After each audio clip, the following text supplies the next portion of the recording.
Today I'm going to talk to you about a very special lady. Her name is Wanda Faye Allen, and she is my grandmother. My grandmother has always been an inspiration to me. She's kind, generous, and hardworking. Growing up, she taught me so much about making the most of every day. I have so many wonderful memories of spending my summer days with her, baking cookies and swinging on the old tire swing in her front yard. When I asked my grandma about the two events that shaped her life, she began to tell me about what it was like when she was very young. My grandma was the first of 3 children, and she grew up very poor.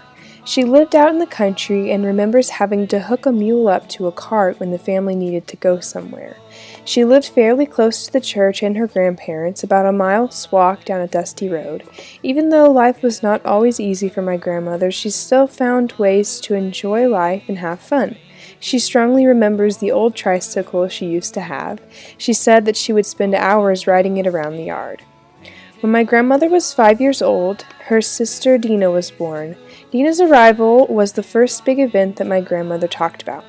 Before her sister was born, her parents would carry her down the dusty road to church, but now my grandma knew she would have to walk.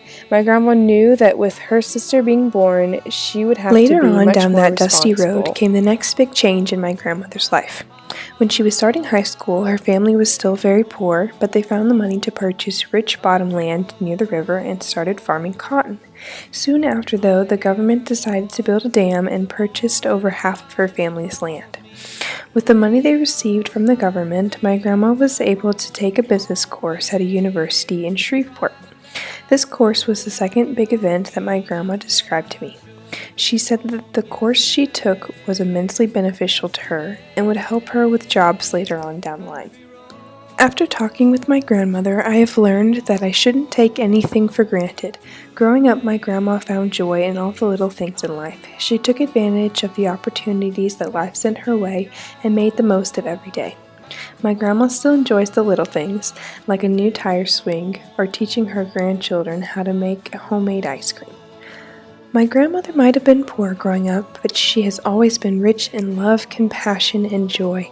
My grandmother has shaped me into the person I am today, and I am so thankful for everything that she has taught me. One of the most important things that she has shown me is that life is an adventure that is worth living.